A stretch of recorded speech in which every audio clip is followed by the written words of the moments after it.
Hi guys, मैं हूँ रश्मि और आज हम अचानक रेलवे स्टेशन पहुँच गए क्योंकि हमें इमरजेंसी में जाना था विशाखापट्टनम। तो हम जब कार टिकट कराई है और हम जा रहे हैं विशाखापट्टनम। मैं अभी रायपुर स्टेशन में हूँ और हम यहाँ से जाएंगे विशाखापट्टनम। चलो बोलो बोलो। हमारी ट्रेन थी लेट तो हम आ गए वेटिंग रूम में। यहाँ हम वेट कर रहे थे ट्रेन का। हाय गाइस, मैं हूँ चीनू और हमारी ट्रेन आ गई है स्टेशन में। अब हम लोग कहाँ जाएंगे? हम लोग जा रहे हैं विशाखापट्टनम। हाय ऐसे बोल दो।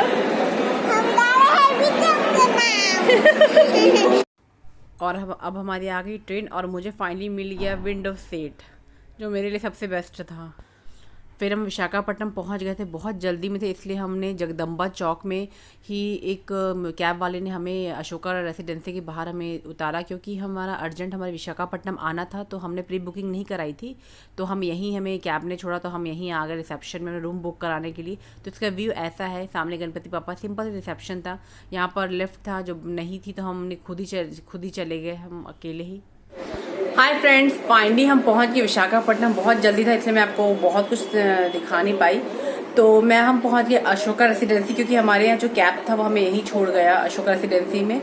तो मैं आपको उसका रूम दिखाती जो हमें मिला है। और अभी बज रहे हैं 9, तो मैं आपको उसका रूम दिखाऊंगी अच्छे से। अभी बहुत रूम फैला हुआ मैसी सा है, फिर मैं आपको दिखाऊंगी कि हम कहाँ हैं। ये रूम ठीक है, बहुत अच्छा नहीं बट ठीक है। तो मैं आपको उसका व्यू दिखाऊंगी अशोका रेसिडेंसी में। लास्ट में बताऊंगी आपको यहाँ पर आना है कि नहीं आना है। फिर मैं आपको मिलती हूँ फ्रेश होके, तैयार होके। Bye bye. मैं चीनू। फिर हम फ्रेश होकर निकल गए रेस्टोरेंट की तरफ, जो कि इस होटल में भी है बट वो उस टाइम बंद था, क्योंकि हम 9:30-10 बजे तक पहुंचे थे। तो हमारे जस्ट होटल के सामने ही एक इडली डोसा वाले थे, तो हम वहाँ चले गए। यहाँ पर साउथ इंडियन में इडली डोसा वड़ा सांभर सब अवेलेबल था, जस्ट हमारे होटल के बाजू में था। और काफ़ी भीड़ भी लगी हुई थी यहाँ पर। तो हमने यहाँ पर डोसा और इडली और सांभर बड़ा ऑर्डर किया। तो यहाँ पर सब देखिए केले पत्ते में ही सर्व करते। मैंने फ़र्स्ट टाइम केले पत्ते में खाया है। मुझे पता है कि साउथ में सब केले के पत्ते में सर्व करते। मैंने फ़र्स्ट टाइम खाया, बहुत अच्छा एक्सपीरियंस रहा। यहाँ का डोसा का मसाला मुझे तो खास उतना नहीं लगा। वहाँ चटनी भी थी नारियल की अच्छी थी, बाकी कुछ मुझे तो खास नहीं लगा। फिर इडली वड़ा मंगाया तो इडली बहुत सॉफ्ट था, वड़ा भी अच्छा था, बट चटनी सेम थी जो कि उतनी खास नहीं थी। जस्ट हमारे होटल के राइट हैंड साइड में एक चाय वाली थी, तो हमने वहाँ पर नाश्ता करने के बाद हम वहाँ चाय पीने गए। जस्ट हमारे होटल के बाजू में था तो हमने चाय मंगाया। और ये आ गई है मेरी चाय, और ये 10 रुपये की चाय थी और ये अच्छी थी, इसमें कोई भी प्रॉब्लम नहीं था। चीनू वहाँ बोला ना।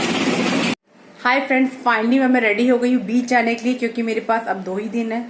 तो मैंने ब्रेकफास्ट कर लिया और मैं अब जा रही बीच, और मैं आपको वहां मिलूंगी बीच में। तो आप भी चलिए मेरे साथ।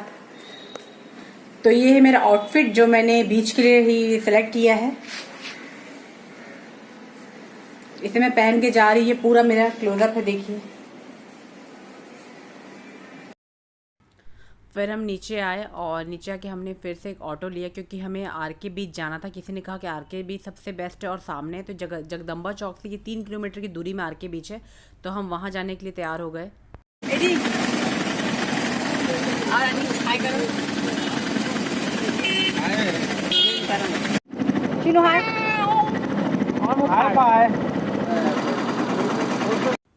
फाइनली हम आरके बीच पहुंच गए। मैं बहुत एक्साइटेड थी क्योंकि मैंने कभी समंदर नहीं देखा था। तो ये है आरके बीच। मैंने फर्स्ट टाइम समुंदर को अपनी आंखों से देखा, वाकई बहुत सुंदर था। दूर दूर तक नीला पानी था, एकदम साफ आरके बीच था, मुझे बहुत अच्छा लगा।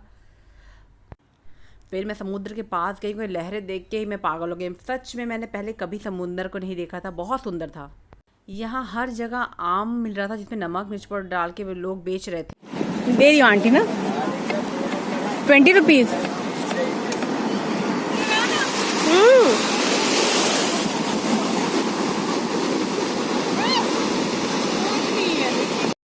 जब मैं बीच के सामने घूमने लगी तो यहाँ पर वो फ्राई फिश वाला ठेला था। यहाँ पर वो आम जिसमें नमक मिर्ची वाला वो, और भेल पूड़ी यहाँ पर सबसे ज़्यादा बिक रही थी। आज गर्मी भी बहुत था।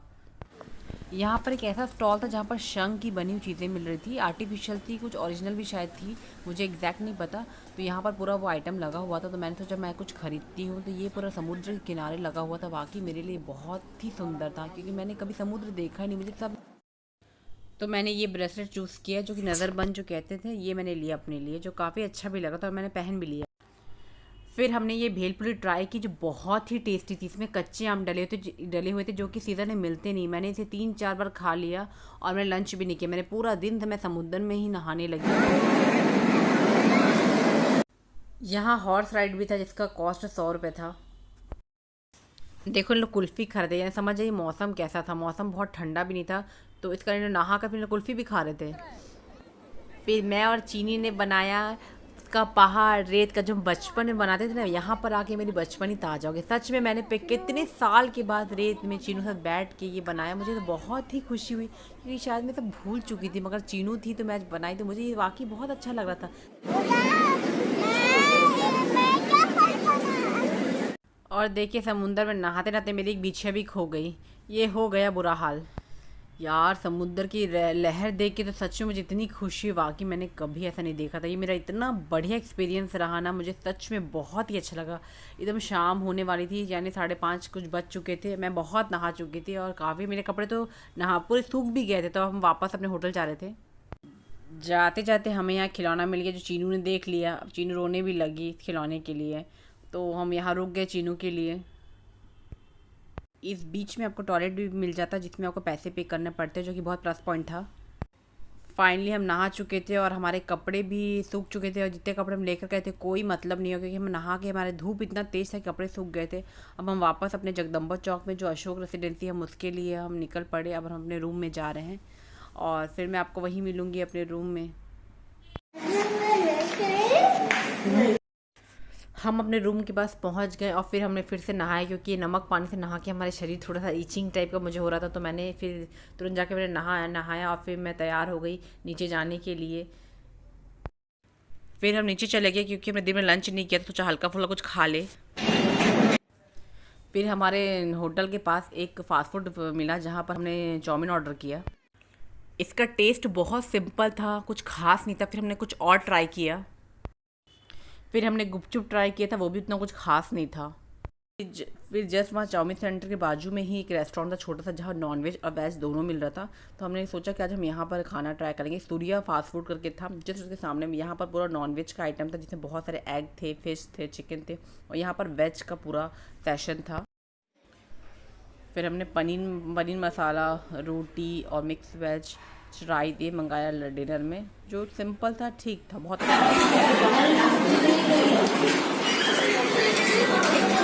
हाय फ्रेंड्स, अब मैं फाइनली आ गई अपने रूम में। हमारा डिनर कंप्लीट हो गया। खाना बहुत अच्छा नहीं था, मैं सच बता रही हूँ, खाना मुझे उतना अच्छा नहीं लगा। बट आज का पूरा दिन बहुत अच्छा था। आज मैंने समंदर देखा, मैंने कभी समंदर देखा नहीं था, तो काफी दिन अच्छा था। हाँ, मेरी बीच खो गई, इनका चश्मा गिर गया समंदर में, कोई प्रॉब्लम नहीं। हाँ, मैं आपको एक बात और बता दूं, आप कभी जब जाए ना बीच में, तो कभी फोटोग्राफर को मत रखें, क्योंकि वो आपसे इतना गंदे तरीके से डील करते, बातें करते, बहुत लड़ाई झगड़ा करते हैं। भाई आज तो कितने लोगों से लड़ाई हो रहा था, हमने भी लिया, बट ना वो हमेशा कुछ ना कुछ उल्टा, कुछ डीलिंग इतना गलत कर रहे थे, मैं आपको क्या बताऊं।